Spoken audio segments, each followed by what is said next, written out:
নমস্কার বন্ধুরা, জোমাস কিচেনে তোমাদের সবাইকে স্বাগত। আশা করি বন্ধুরা তোমরা প্রত্যেকেই ভালো আছো এবং সুস্থ আছো। আজকে আমি তোমাদের সাথে রেসিপি শেয়ার করব ক্রিস্পি চিকেন। এবার তার জন্য দেখো বোনলেস চিকেন একটু লম্বা করে কেটে নিয়েছি, ভালো করে ধুয়ে পরিষ্কার করে নেওয়া আছে। আর 2 চামচ করে আদা রসুন পেস্ট দিয়েছি, 2 চামচ আদা পেস্ট আর 2 চামচ রসুন পেস্ট। এবার 1 চামচের মতন লেবু রস দিলাম, আর পরিমাণ বুঝে নুন, আর দিলাম গোলমরিচের গুঁড়ো 1 চামচ, কাশ্মীর লঙ্কার গুঁড়ো 1 চামচ, আর গরম মশলা গুঁড়ো 1 চামচ। ছোটো চামচের 1 চামচ দিয়েছি যেহেতু চিকেনটা কম আছে। তারপর দিলাম এখানে সয়া সস আর অল্প সাদা তেল, আর 1 চামচ ময়দা, 1 চামচ কর্নফ্লাওয়ার। এবার খুব ভালো করে এটা মেখে নেব।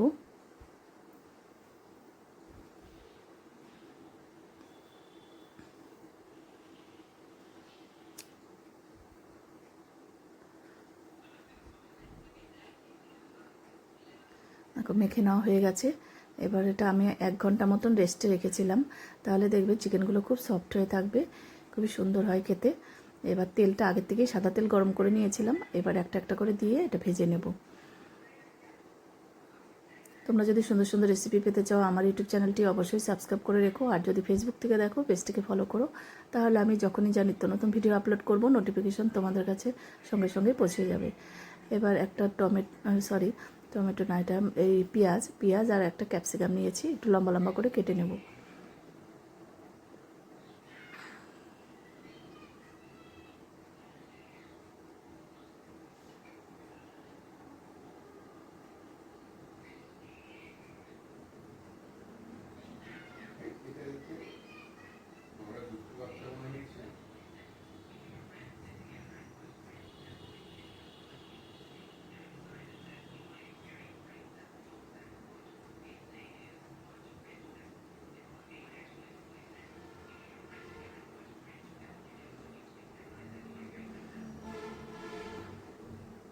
দেখো কেটে নেওয়া হয়ে গেছে।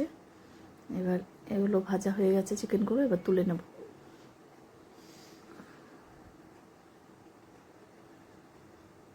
এবার সেকেন্ড ব্যাচেরগুলো ভেজে নেব।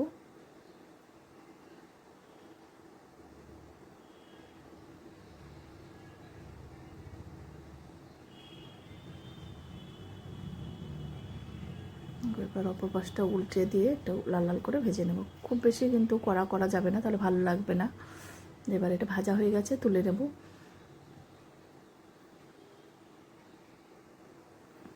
সবসময় দোকান থেকে না কিনে দেখবে ঘরে কিন্তু পরিষ্কার পরিচ্ছন্নভাবে তৈরি করা যায়, আর বাড়ির বাচ্চারাও কিন্তু খুবই পছন্দ করবে এইসব খাবার।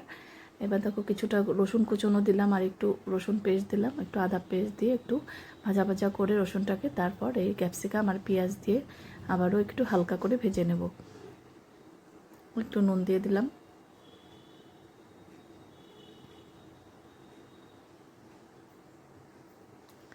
এবার অল্প একটু জলের মধ্যে 1/2 চামচ কর্নফ্লাওয়ার এটা গুলিয়ে এটা রেডি করে রাখতে হবে আগের থেকে।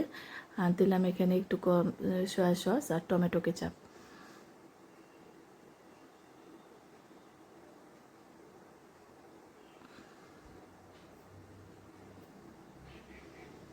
এবার সবজিটা ভাজা হয়ে গেলে এটা দিয়ে দিলাম।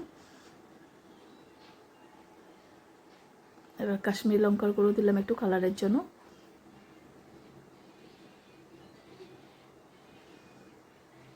আর একটু রসুন পেস্ট দিলাম।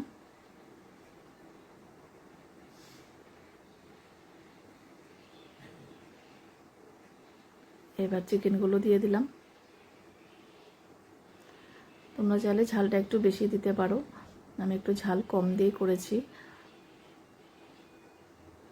এবার একটা থালায় সার্ভ করে দিলাম।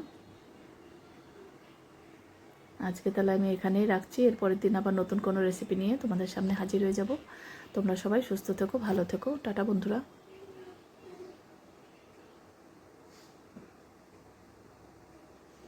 ওপর দিয়ে একটু তিল ছিটিয়ে দিলাম, এটা দেখতে সুন্দরের জন্য।